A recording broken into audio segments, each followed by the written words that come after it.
अस्सलाम वालेकुम viewers, welcome to my channel. आज मैं आपको मज़ेदार सी डेली कुकिंग में तोरी फ्राई बनाना सिखाऊंगी, जो कि बनाना बहुत ही आसान है और ये बहुत मज़ेदार बनती है। तो चलिए आइए व्यूवर्स, चलते हैं तोरी फ्राई बनाने के लिए क्या क्या चीज़ें चाहिए होती हैं और इसको बनाने के लिए कौन सी टिप और ट्रिक्स होती हैं। तो चलिए आइए व्यूवर्स, जल्दी से तोरी फ्राई बनाते हैं। जी व्यूअर्स, यहाँ पे मैंने तकरीबन 1 किलो तोरी ली है। ठीक है, तोरियाँ हैं मेरे पास, सीज़न की तोरियाँ हैं और वैसे भी गर्मी की सौगात है ये।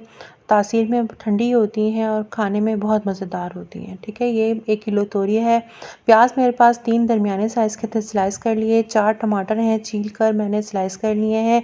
अदरक, लहसुन और हरी मिर्चों का पेस्ट है 3 चम्मच। ठीक है, साथ ही मेरे पास नमक है 1 चम्मच, आधी चम्मच हल्दी है, आधी चम्मच मेरे पास धनिया पाउडर है और 1 चम्मच मेरे पास लाल मिर्ची का पाउडर है।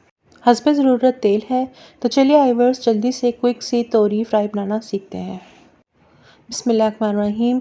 पैन ले लिया है, पैन के नीचे फ्लेम ऑन कर दिया है मैंने। ऑयल डालूंगी, तकरीबन हाफ़ कप ऑयल डालूंगी। तोरी में थोड़ा सा ऑयल जो है वो ज़्यादा ही इस्तेमाल होता है, तो आप इसको अपनी ज़रूरत के हिसाब से कम या ज़्यादा कर सकते हैं। प्याज डालूंगी, मेरे पास स्लाइस कटे हुए प्याज थे 3 अदद, मैंने वो डाल दिए हैं। हल्का सा इनको सौते करेंगे ऑयल में। व्यूअर्स, इसमें जो प्याज जाते हैं ना, उनको ज़्यादा ब्राउन या गोल्डन नहीं करते, बस हल्का सा सौते कर कर इसमें मसाले ऐड कर देंगे।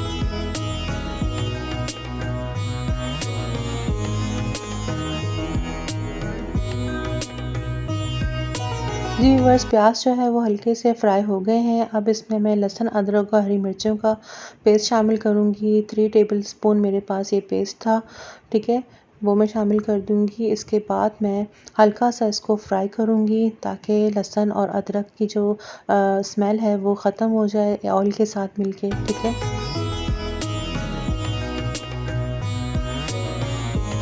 लहसुन फ्राई करने के बाद इसमें मसाले ऐड कर दूँगी। चारों मसाले जो मेरे पास मौजूद हैं वो ऐड कर दिए हैं मैंने।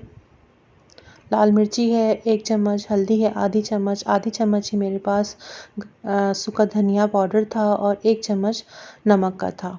साथ ही मैंने टमाटर ऐड कर दिए। 4 टमाटरों को मैंने पील करके उनको मोटे-मोटे स्लाइसेस में कट कर लिया था। ठीक है, और अच्छा सा इसको मिक्स कर लेंगे।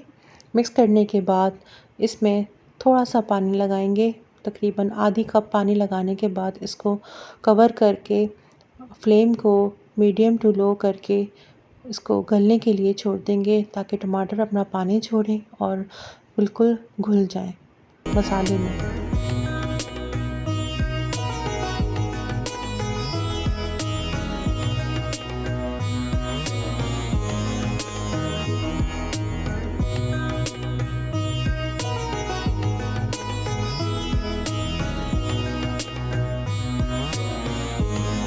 जी व्यूअर्स, ये तोरी हैं, तोरियों को छीलने का तरीका भी मैं आपको बताती हूँ और आपको यहाँ पे एक टिप देती हूँ कि तोरियों को आपने छील कर काट कर धो लेना है, भिगो लेना है और जब आपने इसको स्लाइस में काटना है उसके बाद इसको आपने पानी नहीं लगाना। ठीक है, तोरियों में कुदरती एक चीज़ होती है अल्लाह की तरफ से कि ये जो है पानी बहुत ज़्यादा जज़्ब कर लेती हैं अपने अंदर। तो जब हम इसको छील लेंगे ना, देखिए इस तरह छुरी की नोक से इसको छीलना है।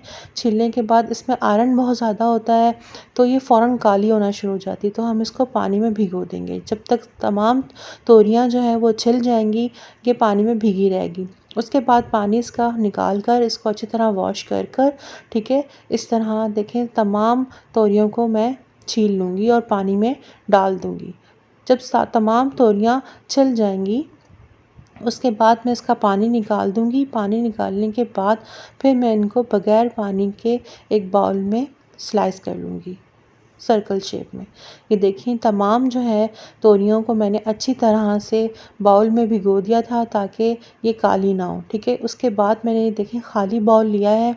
खाली बाउल में अब मैं इनको सर्कल शेप में कट कर लूँगी। व्यूअर्स, जब अगर आप इस तरह काट कर पानी में भिगोएंगे ना, तो फिर उसका होगा ये कि जब आप उसको सालन में डालेंगे तो सालन का पानी ये पानी छोड़ती चली जाएंगी और आपके सालन में जो है ना वो पानी खुश्क नहीं होगा। तो यहाँ पर आपने बस ये एहतियात करनी है कि जब तोरियां कट कर रहे हो तो उनको पानी में नहीं भिगोना। जी, बस जैसा कि आप देख रहे हैं टमाटर जो है वो घुल गए हैं, पानी उन्होंने छोड़ दिया है, ठीक है। अब मैं यहाँ पर ये कटी हुई तोरियाँ जो मैंने अभी ही काटी हैं, इनको काला होने से पहले मैं इस मसाले में शामिल कर दूँगी, ताकि टमाटर का जो पानी है उनमें ये गल भी जाएँ और जितना इन्होंने पानी छोड़ना है वो आसानी से छोड़ भी देंगी और उसी पानी में ये गल भी जाएँगी। तो बस टमाटरों के पानी को जो मसाला है उसको अभी मैंने भुना नहीं है, ठीक है। उन्होंने जस्ट टमाटरों ने अपना पानी छोड़ा ही था तो मैंने इनमें तोरियाँ शामिल कर दी हैं। जी व्यूअर्स, यहाँ पे इनको अच्छी तरह से मिक्स करने के बाद तोरियों को कवर करके मीडियम आंच पे पकने के लिए छोड़ देंगे जब तक कि ये पानी भी छोड़ेंगी अपना और ये उसी पानी में गल भी जाएँगी। यहाँ पे आपने ये एहतियात करनी है कि फ्लेम को लो नहीं करना और ना ही ज़्यादा हाई करना है। ज़्यादा हाई में ये नीचे लग जाएँगी, जल जाएँगी और लो में ये बहुत ज़्यादा पानी छोड़ देंगी। जैसे कि आप देख रहे हैं मैंने इसका कवर खोला है और खोलने के बाद आपको इसमें पानी नज़र आ रहा होगा। पानी मैंने अभी आँच तेज़ कर दी है, ठीक है। अब इसका पानी मैं अच्छी तरह से सुखाऊँगी। जी, बस जैसा कि आप देख रहे हैं पानी खुश्क हो चुका है, ऑयल निकल आया है। यहाँ पर हरी मिर्ची और हरी धनिया से गार्निशिंग करेंगे इसकी। हमारी तोरी फ्राई बनके बिल्कुल रेडी है, ठीक है। नान के साथ और चपाती के साथ एंजॉय करें। बहन को दुआ में याद रखें। इंशाल्लाह फिर मिलेंगे एक और नई रेसिपी के साथ। जब तक के लिए इजाज़त दें। अल्लाह हाफ़िज़।